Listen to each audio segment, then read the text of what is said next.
Hello అండి. Welcome to our channel. నేను మీ సిరి. మనం ఈరోజు చెప్పుకోబోయే కథ ప్రియసఖి అండి. ఇక కథలోకి వెళ్ళిపోదాం. ప్రియసఖి పార్ట్ 223. కాసేపటి తర్వాత గగన్ ఫోన్ మోగింది. సార్, సృజన్ సార్ వచ్చారు, లోపలికి పంపించమంటారా? బయట వాచ్మెన్ నుంచి కాల్ వచ్చింది. యాహ్, పంపించు అని చెప్పి కాల్ కట్ చేశాడు. ఎవరో వచ్చేది అర్థం కాలేదు వినయ్కి.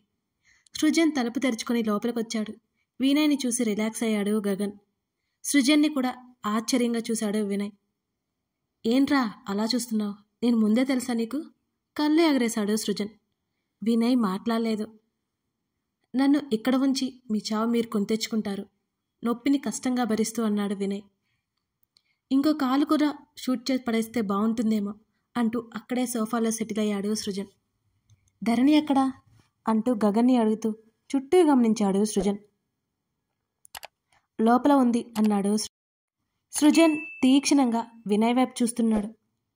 ఇంకా వీణెందుకు ఇలాగే ఉంచావు? చంపి పడేయక. సృజన్ ముఖం ఎర్రబడింది. ధరణి తమందరి నుంచి వెళ్ళిపోవడానికి కారణం ఈ వెధవే కదా. సృజన్కి తెలుసు. సృజన్ వైపు చూసి చిన్నగా నవ్వుకున్నాడు గగన్. ఛాన్స్ దొరికితే వినయ్ని షూట్ చేసి చంపేసేలా ఉన్నాడు. సృజన్ చూపులు అచ్చు అలాగే ఉన్నాయి. బుల్లెట్ వల్ల బ్లీడింగ్ అవుతూ విపరీతమైన నొప్పి పుడుతోంది వినయ్కి. తను ఏ స్టెప్ వేసినా గగన్ ఊరుకోడని మౌనంగా ఉన్నాడు. అక్కడి నుంచి ఎలా తప్పించుకోవాలో అని ఆలోచిస్తున్నాడు వినయ్. గగన్ ఫోను మళ్ళీ మోగింది. ఓకే అని చెప్పి కాల్ కట్ చేశాడు. మరోసారి తలుపు తెరుచుకోవడంతో వినయ్ అటువైపు చూశాడు. దీవెన లోపలికొచ్చింది. అక్కడంతా పట్టించుకోకుండా, అబ్బా గగన్, ఇంత దూరం రాలేక చచ్చాను. వచ్చేటప్పుడు బైక్ పంక్చర్ అయితే మళ్ళీ అది వేసుకొచ్చేసరికి ఈ టైం అయింది. మీరు ఇక్కడ ఉన్నారని నాకు ముందే ఎందుకు చెప్పలేదు అని అడుగుతూనే అడ్డంగా కింద పడి రక్తపు మడుగులో కూర్చొని ఉన్న వినయ్ని చూడగానే దీవెనకి ఒక్కసారిగా కళ్ళు తిరిగాయి. ధరణి వెళ్ళిపోయేలా చేసిన అతని మీద కోపం, భయం ఉంటే అతని రక్తం చూసి ఒక్కసారిగా కళ్ళు తిరిగి దబ్బున కింద పడిపోతుంటే ఆమెను పట్టుకున్నాడు సృజన్. గగన్ నిట్టూర్చాడు. సృజన్ వెంటనే శాంతిని కేకలు వేసి మంచినీళ్ళు తెప్పించాడు. దీవెనని అలాగే తీసుకొచ్చి సోఫాలో వాలినట్టు కూర్చోబెట్టి శాంతి నీళ్లు తెచ్చిన తర్వాత దీవెనకి పట్టించి ముఖం మీద చల్లాడు సృజన్. దీవెన కళ్ళు నులుముకుంటూ చుట్టూ చూసింది. మళ్ళీ వినయ్ కనిపించగానే కళ్ళు పెద్దవి చేసి చూసింది ఆమె. భయ్యా! పక్కనే ఉన్న సృజన్ని కరుచుకుపోయింది దీవెన. వాడేం చేయడులే, నువ్వు భయపడకు. అయినా వాడికంత సీన్ లేదు. సృజన్ అక్కసి వెళ్ళగక్కుతుంటే వినయ్కి మండుతోంది లోపల. వెంటనే గగన్ వైపు చూసి ఇతనేంటి ఇక్కడున్నాడు అని అడిగింది దీవెన. ఎంతైనా నీ ఫ్యామిలీ మెంబర్ కదా, నువ్వే అడుగు. గగన్ అనగానే ఏడుపు మొహం పెట్టింది దీవెన. నువ్వలా మాట్లాడుకో, నాకేం తెలుసు ఇతని తమ్ముడు కలిసి ట్రాప్ చేస్తారని అని కదిలిస్తే ఏడ్చేలా ఉంది దీవెన. అయితే వదిలేస్తున్నావా వీడి తమ్ముణ్ణి అని అడిగాడు గగన్. దీవెన ఏం మాట్లాడలేదు. వదిలేయొద్దులే అన్నాడు గగన్. లేదు, మోసం చేసిన వాళ్ళ వైపు కూడా చూడను నేను. మన ఫ్యామిలీకి ఇంత చేసిన వీళ్ళింటికి కోడలుగా ఎలా వెళ్తాను అని కళ్ళు తుడుచుకుంది దీవెన. ధరణి ఎక్కడా అని అడిగింది. సృజన్కి అక్కడ జరుగుతున్నది చూస్తుంటే అర్థమై కానట్టుంది.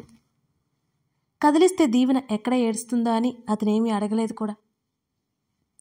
వీడి తమ్ముడు నిన్ను జెన్యూన్గానే ప్రేమించాడు అంటున్న గగన్ మాటలకు ధరణి వైపు వెళ్ళిపోయేది కూడా ఆగిపోయింది దీవెన. జెన్యూన్గా ప్రేమించినా సరే ఇతని మాటలు వినే కదా వచ్చాడు అంది వినయ్ని చూపిస్తూ. లేదు, వినయ్ గట్టిగా అరిచాడు. అక్కడ తన కాల్ చేసి మరీ అందరూ ముచ్చట్లు పెట్టుకుంటుంటే అతనికి నొప్పికి చిరాగ్గా ఉంది.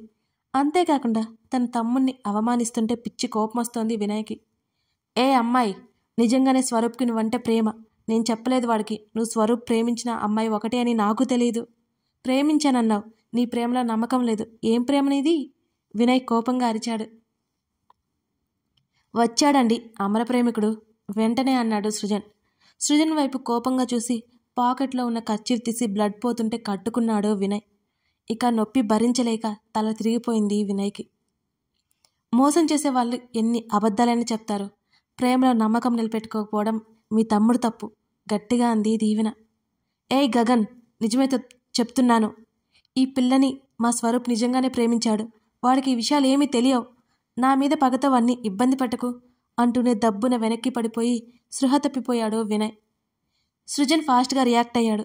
దీవెన భయపడి గగన్ని కరుచుకుపోయింది. గగన్ సైగ చేయడంతో అతని మనుషులు వినయ్ చేతులు కట్టేసి రెక్కల పట్టి తీసుకెళ్లిపోయారు. కాసేపట్లో ఆ ప్రదేశాన్ని క్లీన్ చేశారు.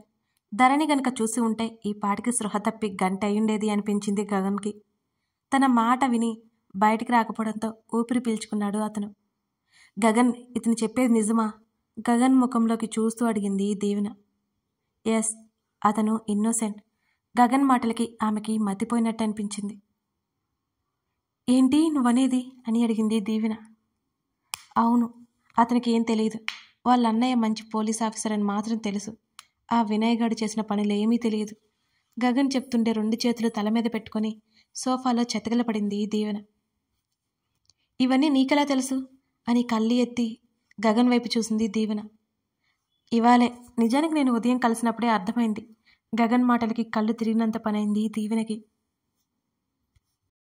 బయట అంత పెద్ద తతంగం జరుగుతున్నా స్వాతికి కాల్ చేసి కొత్త పెళ్లి కూతురు ముచ్చట్లలో మునిగిపోయింది ధరణి. ఇప్పటికి కూడా స్వాతిని ఆట పట్టించే అవకాశం రాలేదు ధరణికి. తిరిగి ధరణినే ఆట పట్టించే పనిలో ఉంది స్వాతి. ధరణి స్వాతిని విసుక్కోవడం, పతిని తలుచుకుని పొంగిపోవడమే జరుగుతోంది. ఆమె ఫోన్ సంభాషణ సాగుతూనే ఉంది అలాగా. అవును, అతనికేం తెలియదు. వాళ్ళ అన్నయ్య మంచి పోలీస్ ఆఫీసర్ అని మాత్రమే తెలుసు. ఆ వినయ్ గడు చేసిన పనులు ఏమీ తెలియదు. గగన్ చెప్తుంటే 2 చేతులు తల మీద పెట్టుకుని సోఫాలో చతికిలపడింది దీవెన.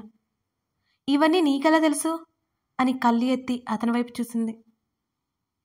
ఇవాళే, నిజానికి నేను ఉదయం కలిసినప్పుడే అర్థమైంది. గగన్ మాటలకి కళ్ళు తిరిగినంత పనైంది దీవెనకి.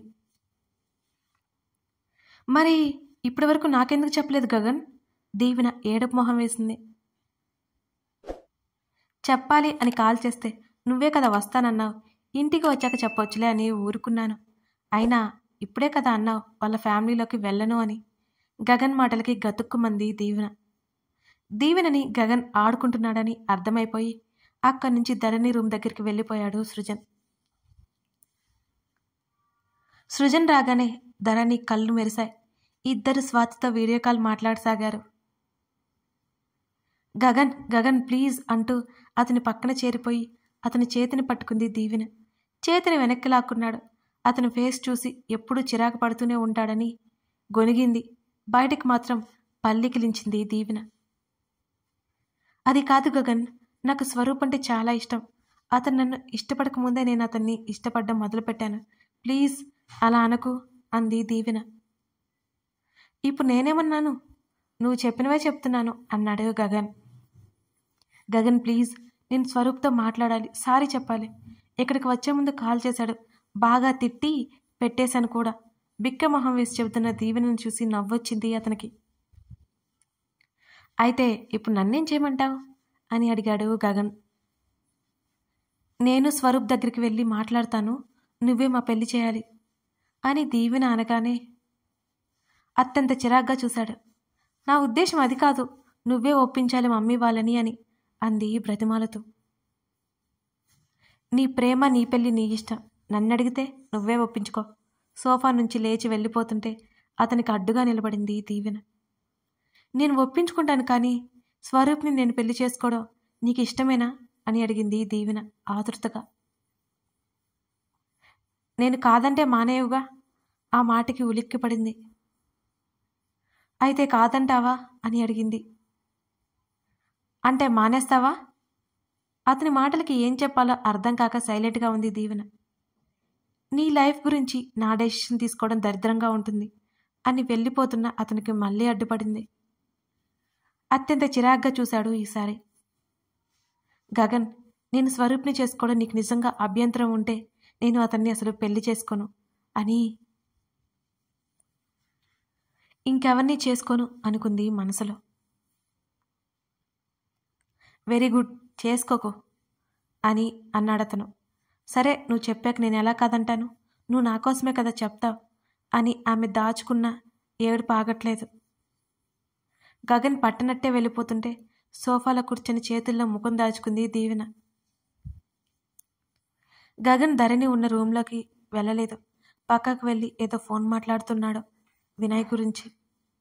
దీవెన కాసేపటికి కళ్ళు తుడుచుకుని కిచెన్ దగ్గరికి వెళ్ళి మంచినీళ్ళు తాగింది.